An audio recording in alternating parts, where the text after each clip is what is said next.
Are feeding to our cells, हम हमारे sales को क्या मैसेज फीड कर रहे हैं? मैसेज ऑफ फीलिंग्स, ऐसे मैसेज दे रहे हैं, या फिर message of pain, negative thoughts, doubt, मैं ठीक नहीं हो सकता, secondary pain, why this happen to me, क्यों मेरे साथ हो गया ऐसा, क्यों ये पेन हर समय रहता है, नहीं चाहिए ऐसा शरीर।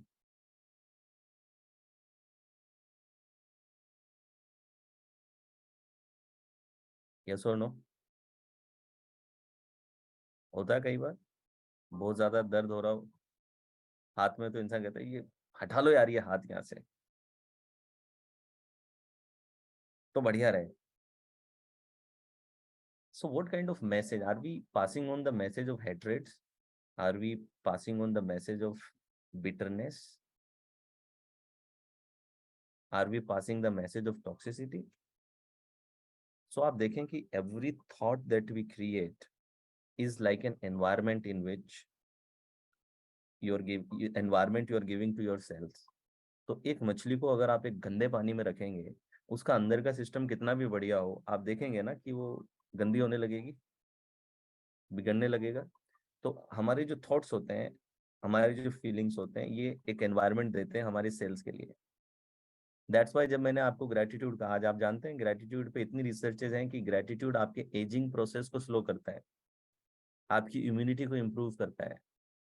ठीक है, ये प्रॉपर रिसर्च है आज के डेट के अंदर कि ग्रेटिट्यूड के क्या क्या एडवांटेज हैं। हम तो सिर्फ अबंडेंस और इन सब चीजों में सोचते हैं, लेकिन ग्रेटिट्यूड के एक्सपीरियंसेस, फीलिंग एक्चुअल इम्पैक्ट आपकी बॉडी पे करती हैं। कोर्टिसोल प्रोडक्शन ड्रास्टिकली डाउन हो जाता है, स्ट्रेस रिस्पॉन्स ड्रास्टिकली डाउन हो जाता है। ठीक है, तो दो ग्रुप्स को लिया जाता है, 100 को विदाउट ग्रेटिट्यूड रखा जा रहा है, बाकियों को विद ग्रेटिट्यूड रखा जा रहा है, और एक महीने के अंदर इनके stress responses, cortisol levels and overall health, optimal health, blood pressure सब नापे जाते हैं। तो पता लगता है कि जो लोग ग्रेटिट्यूड प्रैक्टिस कर रहे हैं उनके अंदर बेहद इंप्रूवमेंट है फिजिकल बॉडी को लेकर के।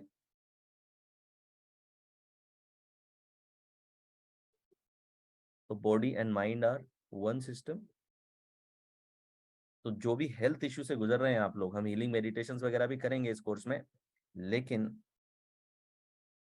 आज से एक फ्रेम चश्मा लगाएं, अपने बॉडी और माइंड को एक चश्मे में देखना शुरू करें। प्रिया गॉट द रिजल्ट, बहुत लोगों को मिलता ही है।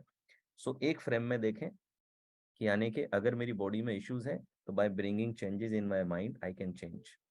क्या करना है अंदर, वो जैसे जैसे आगे जाएंगे हम सीखेंगे, लेकिन फिलहाल माइंड बॉडी फ्रेम ये है।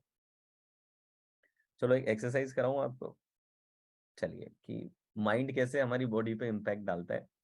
तो एक तो हमने मैग्नेट वाली एक्सरसाइज की थी, आपको याद हो तो, उसमें एक दूसरी एक्सरसाइज कराता हूँ आपको। एवरीबडी क्लोज योर आइज, सभी लोग अपनी आंखें बंद कर लें। काफी फेमस एक्सरसाइज है ये, और मैं काफी सालों से करा रहा हूँ इसे। तो एवरीबडी क्लोज योर आइज, सभी लोग अपनी आंखें बंद कर लें, और इमेजिन करें कि आपके सामने एक लेमन है, येलो शाइन करता हुआ लेमन, बिल्कुल राउंड। और इमेजिन करें you are taking it closer to your nose, आप उसे हाथ से पकड़ के अपने नोज के आसपास लेकर आ रहे हैं, you are moving it around your nose, very good. Now imagine करें कि आपके पास में एक चाकू है, इस चाकू से आपने इस नींबू को दो पार्ट में कट कर दिया है।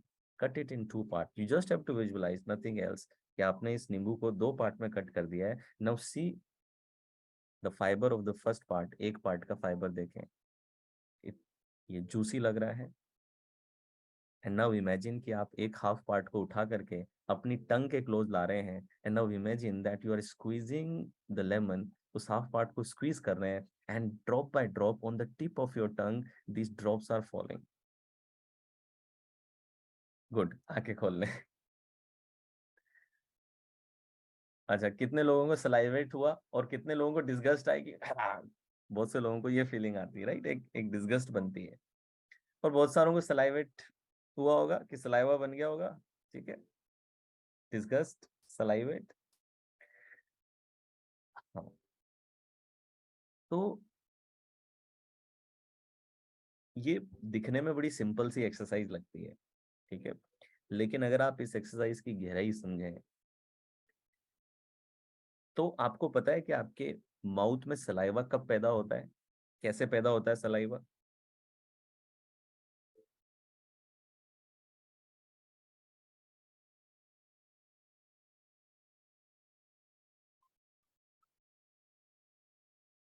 सलाइवरी ग्लैंड है, जब उसमें एक इलेक्ट्रिकल करंट जाती है तो वो सिक्रीशन करता है सलाइवा का,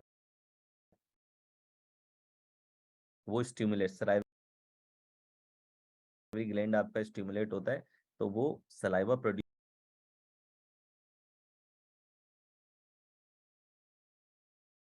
करता है और सिक्रीट करता है आपके माउथ में, और डाइजेशन के लिए बॉडी को तैयार करता है।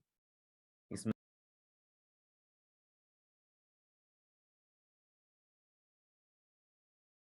एंजाइम्स हैं जो बॉडी को डाइजेस्ट करने में, खाने को डाइजेस्ट करने में मदद करते हैं, ठीक है।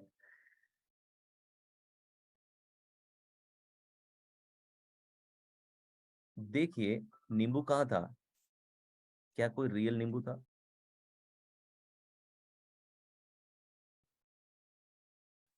It was just in your head.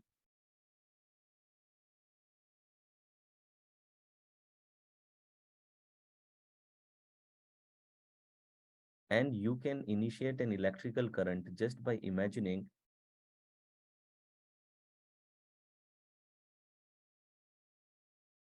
electrical current is physical. It's Nimbu is imagination, but current is physical. This saliva that you had in your mouth, this saliva is physical.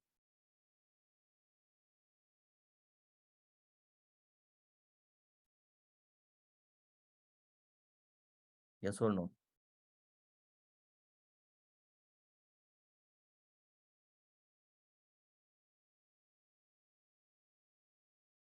So to your imagination, your lemon was just a thought, and there is a gland which responded to your thought.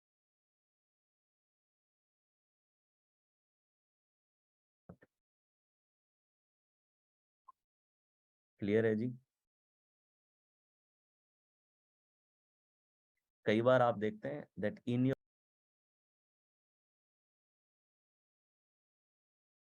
your dream you are seeing some images, and those images create a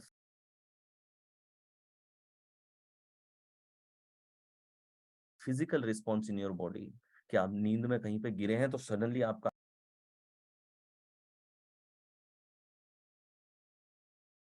heart pound कर रहा है body, और कई तो चमक भी जाते हैं नींद के अंदर ही, और कई तो बोलने भी लगते हैं।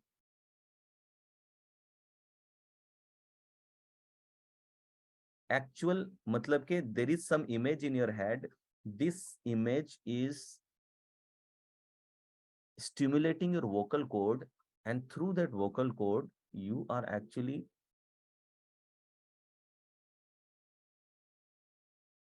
generating some words out of your mouth. Hmm?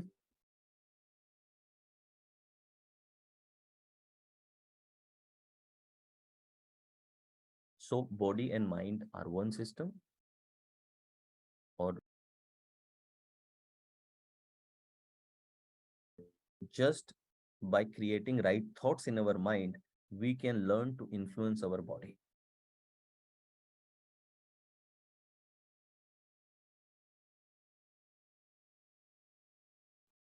Main crux ये है। क्लियर है जी?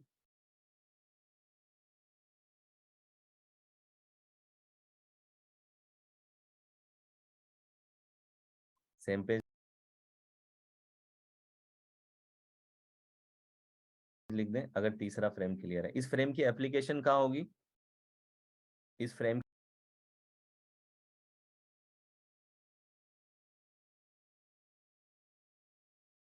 की एप्लीकेशन एक तो हेल्थ एरिया में होगी, ना सिर्फ यहाँ पे,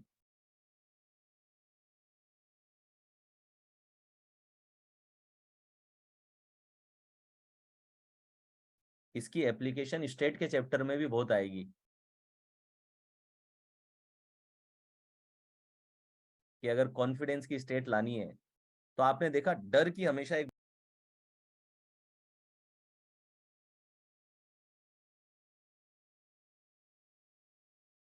बॉडी लैंग्वेज है, कॉन्फिडेंस की एक बॉडी लैंग्वेज है।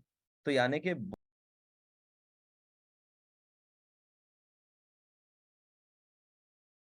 बॉडी अगर वैसी बनाई हमने जो कॉन्फिडेंस की है, तो मन में भी इंपैक्ट आना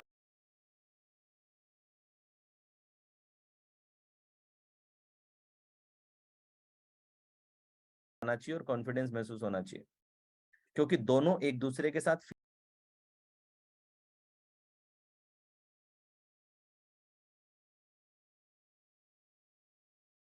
फीडबैक में काम करते हैं। सपोज आपको अंदर से डर महसूस हुआ, आपकी हार्ट बीट बढ़ी,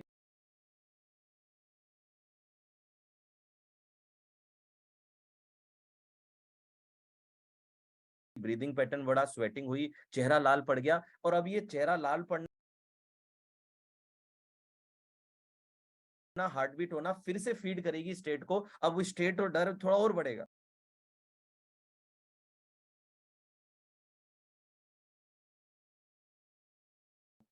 तो ये दोनों एक फीडबैक लूप में आ जाते हैं। तो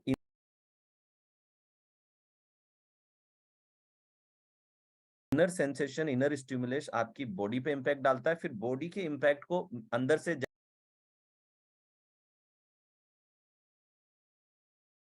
जज करता है आपका ब्रेन, उस बॉडी सेंसेशन को जज करता है, फिर वापस फीडबैक देता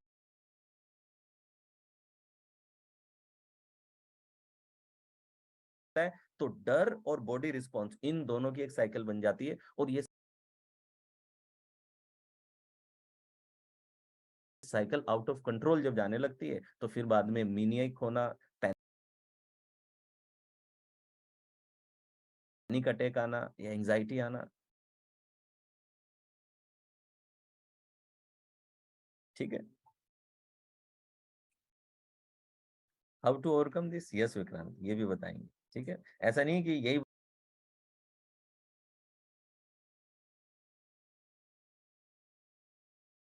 बता के बस छोड़ दूंगा आपको। ठीक है, कि बस चलो अभी ये बता दिया और अब छोड़ देता हूँ।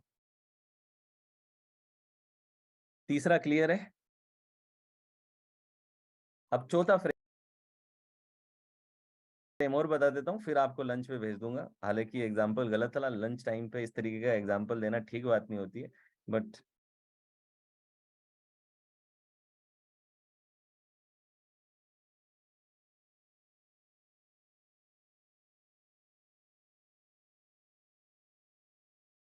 तो फोर्थ फ्रेम देखें। फोर्थ फ्रेम है परसेप्शन इज प्रोजेक्शन। चौथा फ्रेम लिखें, परसेप्शन इज प्रोजेक्शन।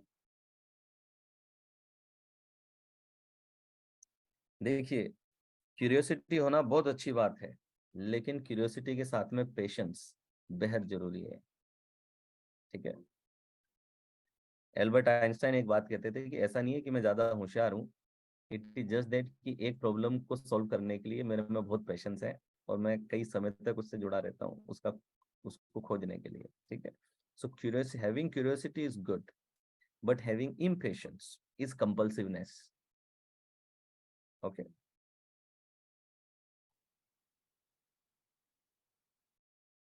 फोर्थ,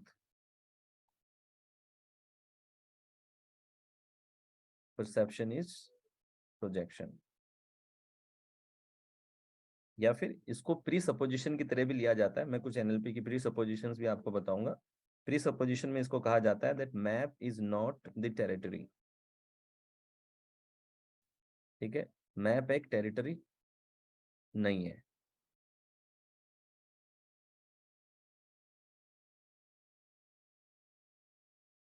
कौन बताएगा मुझे इसका मतलब क्या? Perception is projection means what?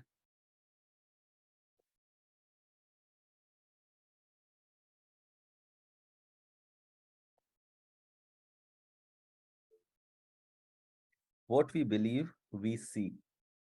Very good. What we think that we see. Good.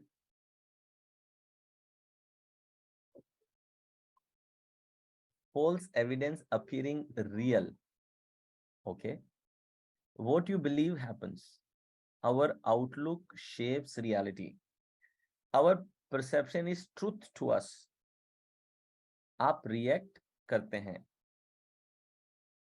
यथा दृष्टि तथा सृष्टि. What you know, that is your world. हम जो विश्वास करते हैं वही प्रकट होता है. क्या बात है, शुद्ध हिंदी बिल्कुल.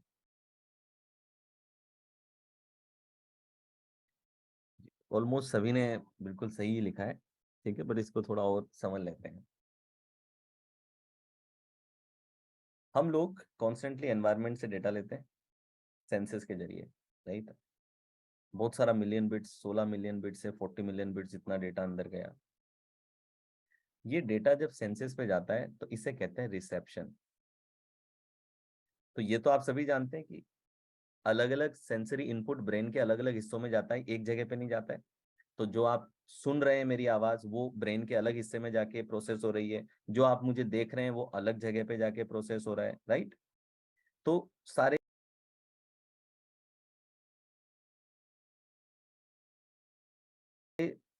जो इनपुट्स हैं, अलग अलग सेंसेस से जो इनपुट आ रहे हैं वो एक जगह पे नहीं जाते हैं, ये पहले अलग अलग जगह पे जाते हैं. ठीक है, इलेक्ट्रिकल इम्पल्सेस. तो जब ये ब्रेन के अलग अलग हिस्सों में पहुंचे हैं तब तक इसे आप क्या कहेंगे, रिसेप्शन कहेंगे. That you have received the data. But जैसे ही आप इनको इंटीग्रेट करके इनको एक मीनिंग देते हैं, now it becomes perception. Perception का मतलब है personal reception. That's why it is called perception. So अब हमने क्या किया, इस डेटा को इंटीग्रेट करके एक परसेप्शन बनाया. And now we are going to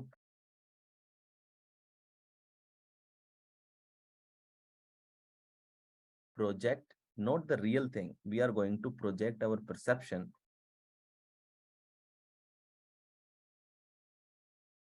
in the outer world. Clear? So perception is projection का मतलब क्या है, that most of the people जो आपको आकर के opinions दे रहे हैं, mostly those opinions are basically their projections. ये फ्रेम रिश्तों में बेहद काम आता है, रिलेशनशिप में बहुत पावरफुल फ्रेम है इस फ्रेम में रहना.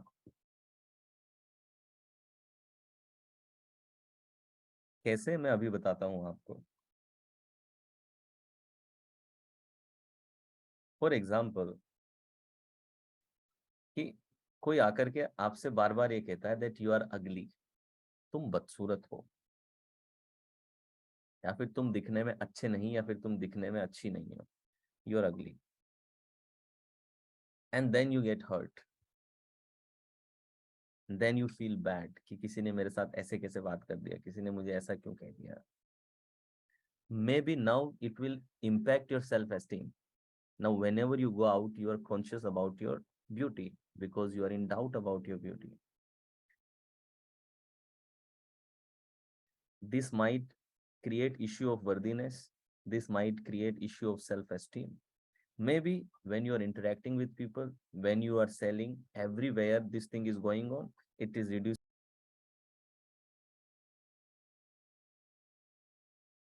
your self-esteem and worthiness.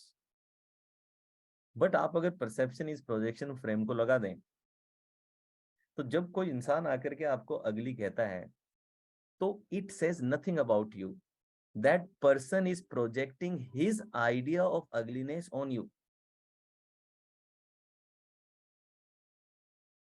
So when somebody is declaring that you are ugly, that person is projecting his idea of ugliness on you. तो उसका जो भी ugliness का definition है, ugliness का जो भी perception उसके अंदर exist करता है, वो perception वो आपके साथ fit पा रहा है. So that person is actually expressing his projection. So if somebody says that you are ugly, it says nothing about you. इसका आपसे कोई लेना देना नहीं है. It is just their projection on you. Clear है? कितनों को बात समझ में आई है? चलो थोड़ा कॉम्प्लिकेटेड सिचुएशन लेता हूँ. ये थोड़ी ज्यादा ही सिंपलिस्टिक सिचुएशन थी.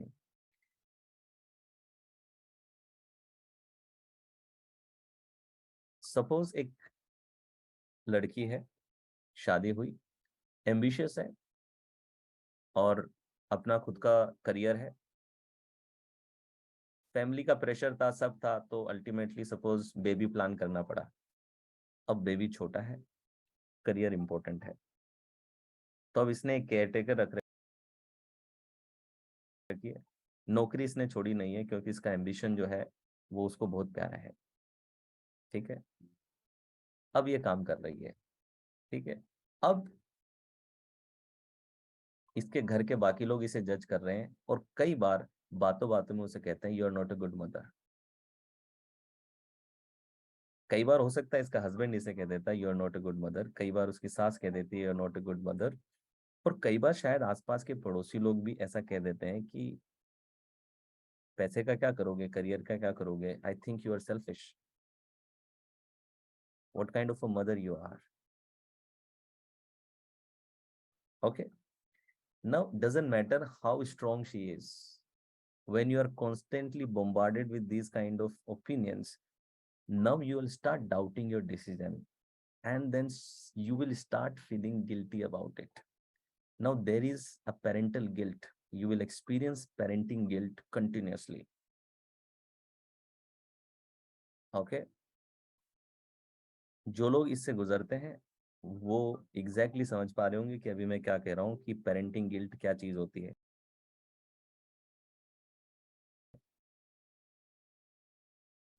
ये गिल्ट धीरे धीरे ना आपको अपने करियर में अच्छा फोकस बनाने देती है, और बार बार आप डाउट करने लगते हैं कि am I a good mother और not.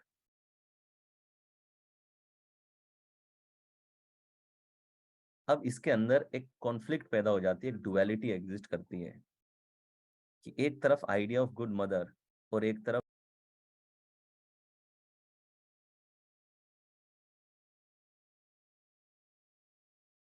Idea of a strong women.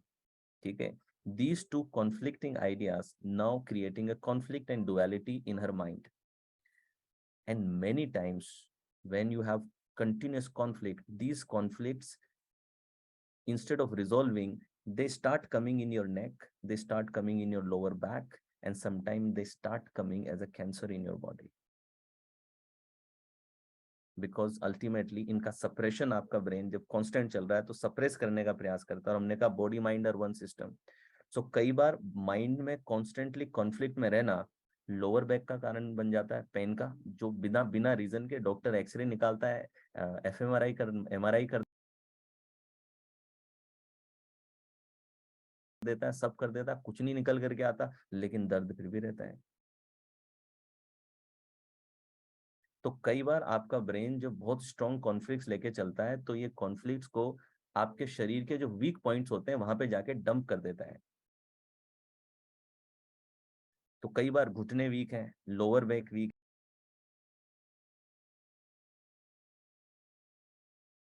है, नेक वीक है, तो उन वीक पॉइंट्स को जाकर के वहां पे डंप करने की प्रयास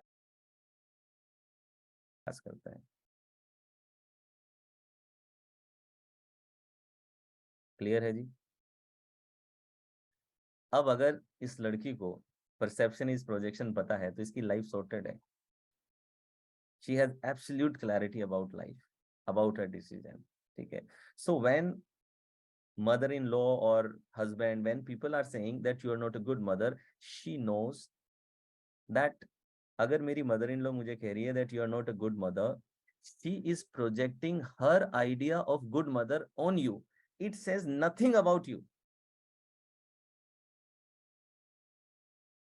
और इससे पता है you can have compassionate disagreement. जब आप परसेप्शन प्रोजेक्शन को प्रैक्टिस करेंगे तो आप देखेंगे कि आप किसी से हेट्रेड के साथ डिसएग्री नहीं होंगे, आप कंपैशनेटली डिसएग्री हो सकते हैं लोगों के साथ में, बिकॉज आपको पता है कि जो mother in law good mother का आइडिया मुझ पे प्रोजेक्ट कर रही है, ये उनकी जो भी कंडीशनिंग हुई है, उन्हें जो अच्छी मदर का आइडिया दिया गया है, ये अपना आइडिया मुझ पे लगा रही हैं, and that my behavior is not fitting with their idea, and that's why she is projecting on me. So it is her perception of good mother she is projecting on me. It says nothing about me. It just says that her idea of good mother is not matching with me. That's it.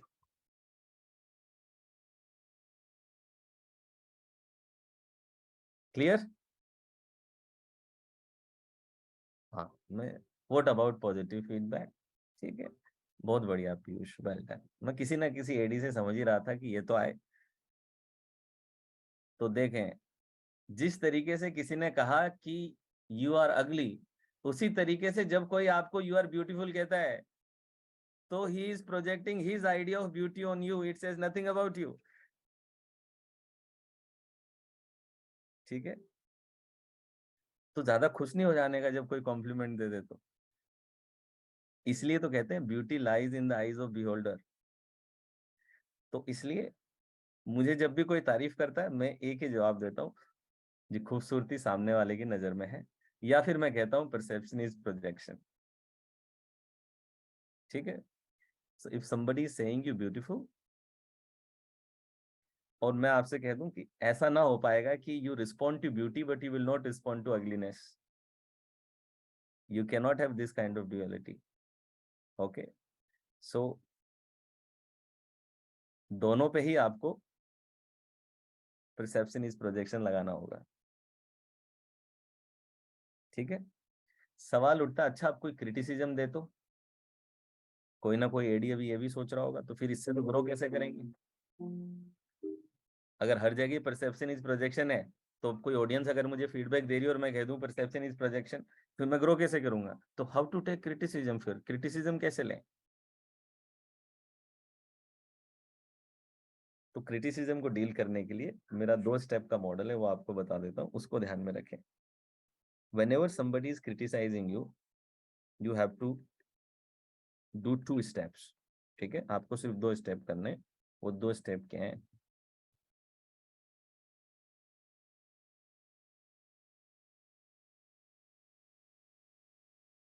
देखिए, हम तो इतना public domain में रहते हैं, तो कोई इंसान क्रिटिसिज्म से तो फ्री नहीं रह सकता है, राइट?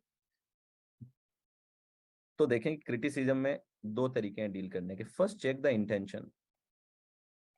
इंटेंशन बोलने वाले की टोन से पता चलती है, उसकी बॉडी लैंग्वेज से, उसके व्यवहार से। Human brain is very good in checking the intention. तो जो भी इंसान आपको कह रहा है, पहले उसकी इंटेंशन देखें कि इंटेंशन आपको सुधार करने की है या आपको नीचा दिखाने की है। Check the intention. Second, check the credibility और अथॉरिटी।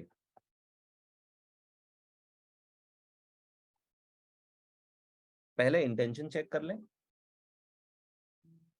सेकंड अथॉरिटी चेक कर लें कि जो इंसान फीडबैक क्रिटिसाइज कर रहा है वो खुद अथॉरिटी है भी कि नहीं है।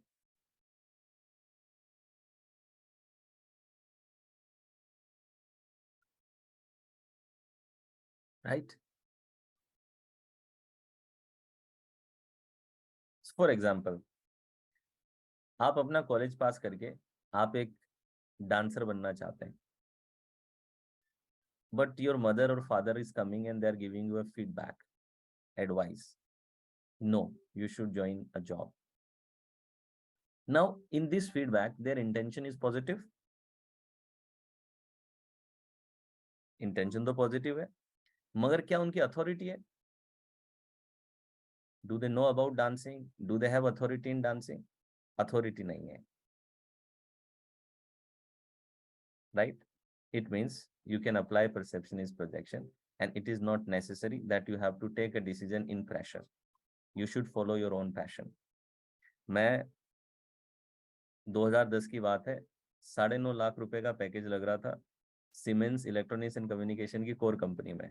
ठीक है, और मैं जिस परिवार से आता हूँ उसमें तो ये मतलब कि सपने के जैसा लगता है, ऐसी स्थिति थी। बट मैंने वो पैकेज नहीं लिया, and I decided to choose my passion. ठीक है, my parents were completely against me, they did not understand this thing. उन्हें लगा कि बच्चे ने धोखा दे दिया, जिंदगी भर इसको पाल पोस के बड़ा किया, he is selfish.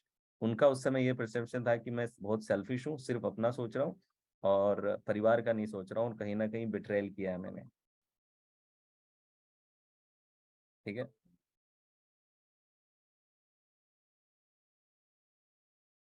so their intention was good, but they were not in a position of authority। Authority वो किस लेवल पे? अगर पिक्चर में कोई क्रिटिसाइज कर रहा है, तो अगर राजीव मसंद है तो मैं उसको लूंगा ना पॉजिटिव फीडबैक में। अथॉरिटी तो होती है, पता चलती है ना अथॉरिटी।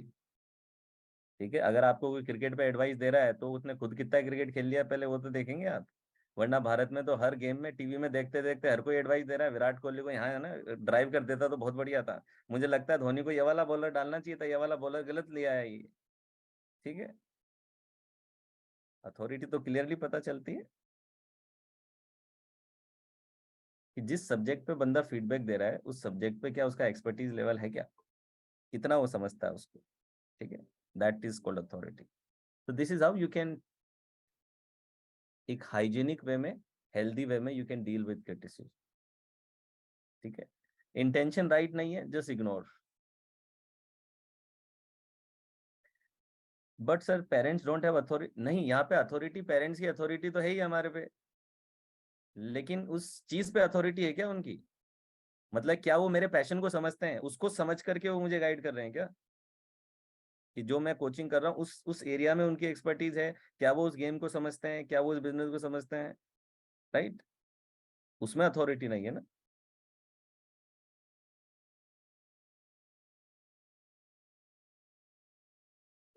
क्लियर है जी।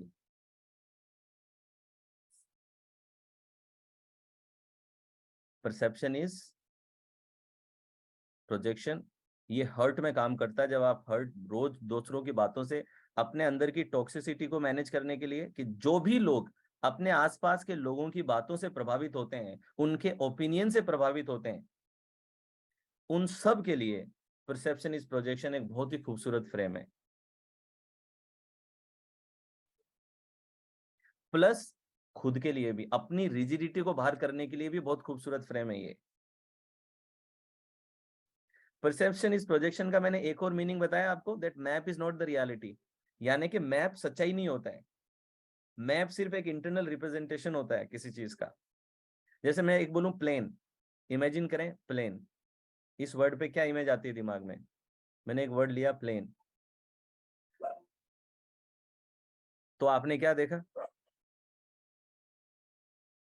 किसी ने पार्क हुआ हुआ एरोप्लेन देखा होगा, किसी ने उड़ता हुआ देखा होगा, किसी ने रनवे पे चलता हुआ देखा होगा, किसी ने पेपर का देख लिया होगा, किसी ने प्लेन सरफेस देख लिया होगा।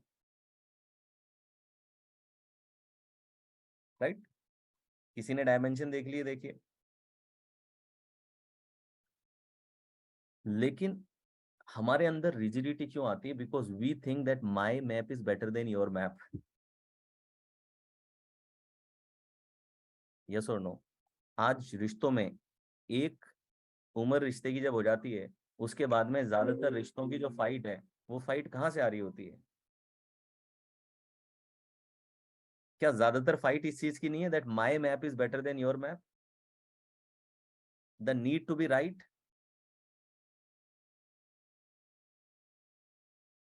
मुझे बताएं कि आज जो लोग धर्म के नाम पे लड़ाइयां कर रहे हैं, क्या ये लड़ाई यही नहीं है कि my map is better than your map? यही तो कह रहा है इंसान कि माई मैप ऑफ एग्जिस्टेंस और my map of God is better than your map of God. और क्या है? तो कई घरों की लड़ाइयों का कारण है कि हर इंसान अपने मैप को सच्चाई मान के चल रहा है और उस मैप को प्रूव करने में लगा है और उस मैप के लिए झगड़ा तक करने के लिए तैयार है। लेकिन जब आपको ये फ्रेम पता है, तो पता है यू कैन कंपेशनेटली डिसएग्री कि मेरा मैप है, एक मैप आपका है, दोनों मैप जरूरी नहीं कि मैच हो। ठीक है, so there is a disagreement in the map. और आप इसको एक मैप में डिसएग्रीमेंट ही देखते हैं, ये नहीं कि सामने वाला आपके मैप से एग्री नहीं हो रहा तो आप तलवार निकल करके उस पर तलवार डाल देंगे। लोग अपने मैप को प्रोटेक्ट करने के लिए बेहद हद तक जा सकते हैं, एक्सट्रीम्स तक जा सकते हैं, जो आप अपने आसपास सोसाइटी में कई बार देखते होंगे।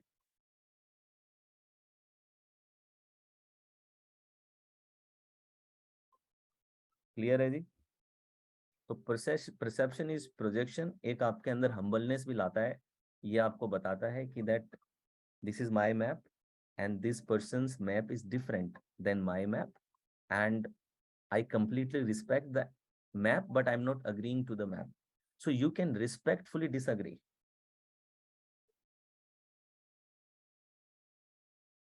if you understand this thing. ठीक है, ऑफ कोर्स इसे इंटीग्रेट करना पड़ेगा।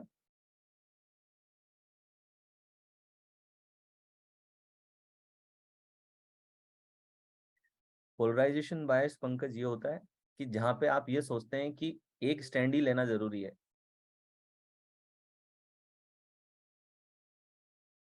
तो ह्यूमन ब्रेन क्या रहता है, पोलराइजेशन बायस में रहता है कि इधर 1 और इधर 0 की बीच का कोई रास्ता पॉसिबल नहीं है, कि स्टैंड लेना जरूरी है। तो पोलराइजेशन बायस आप देखते हैं हर जगह दिखेगा आपको। ठीक है, आजकल क्रिकेट में पोलराइजेशन बायस, एक कहते हैं कि विराट कोहली गोट है, एक कहता है सचिन तेंदुलकर है। क्रिस्टियानो रोनाल्डो और मेसी को लेकर के आप देखें कि पोलराइजेशन बायस चलती है, एक कहता है कि मेसी बढ़िया है, एक कहता है कि रोनाल्डो बढ़िया है। जबकि ये कोई डिसाइड ही नहीं कर सकता। क्यों? क्योंकि कुछ एस्पेक्ट ऐसे हैं जिसमें मेसी ज्यादा बढ़िया है और कुछ एस्पेक्ट ऐसे हैं जिसमें रोनाल्डो ज्यादा बढ़िया है। बट हमारे अंदर पोलराइजेशन बायस होने की वजह से हमें एक साइड को प्रूव करना कंपलसरी है, और इसी पोलराइजेशन बायस को यूज करते हैं पॉलिटिशियंस।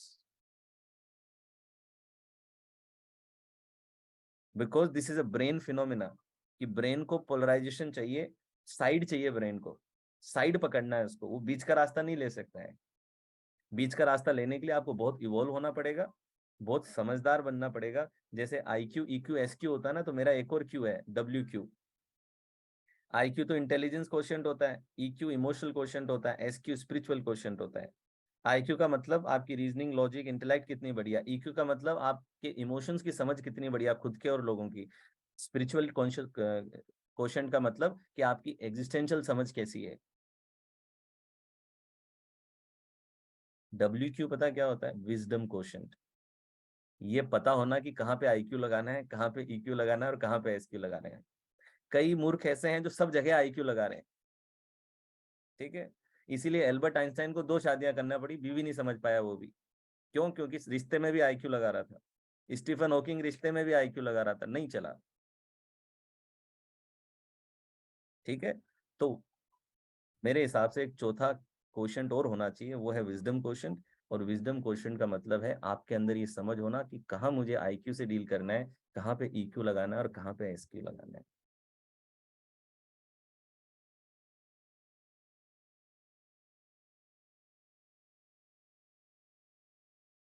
ठीक है,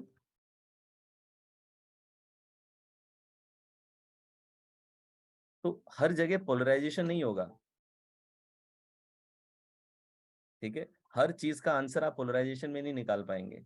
इसलिए ये डिबेट जब तक ह्यूमैनिटी है तब तक चलती रहेगी कि कौन बेटर प्लेयर है। इसका कोई आंसर कभी भी नहीं निकल सकता, सिर्फ पोलराइजेशन हो सकता है, क्योंकि ये क्वेश्चन ही गलत है। क्योंकि इस क्वेश्चन में आप ये अज्यूम कर रहे हैं कि there has to be a one person जो कि सब एरिया में बेटर है। ऐसा नहीं है। ठीक है, जब आप बहुत ज्यादा गेम की इंटेलिजेंस की बात करेंगे तो वहां पे आपको मेसी ज्यादा बढ़िया दिखेगा। लेकिन जब स्ट्रेंथ पावर की आप बात करेंगे तो आपको रोनाल्डो ज्यादा बेटर लगेगा। ठीक है, तो दोनों की अपनी अपनी स्ट्रेंथ्स हैं, दोनों कुछ एरिया में एक दूसरे को आउटबीट करते हैं। ठीक है, तो आपको पोलराइज्ड होने की जरूरत नहीं है। डन। तो अब एक ब्रेक ले लेते हैं, और पांचवा फ्रेम, क्योंकि बहुत इंपॉर्टेंट फ्रेम है, इसको मैं ऐसी हालत में नहीं बता सकता कि जहां पे आपके पेट में चूहे दौड़ रहे हैं और दिमाग में ज्ञान भी ऐसा जा रहा है जो थोड़ा सा स्टिमुलेट करने वाला है। तो ब्रेक लेते हैं, और ब्रेक के बाद में पांचवा पांचवा एक ऐसा फ्रेम है, यूनिवर्सल फ्रेम है, जो आप सब सिचुएशन में लगा सकते हैं। और ज्यादातर जो अचीवर्स हैं वो हमेशा इसी फ्रेम में रहते हैं। ओके, तो सबसे मोस्ट इंपॉर्टेंट जो फ्रेम है जिसकी यूनिवर्सल अपील है और सब जगह आप इसको यूज कर सकते हैं, irrespective of the situation, that is we are going to discuss after break. Okay, so 2:14 हो रही है। कितनी देर का ब्रेक आप लोगों के लिए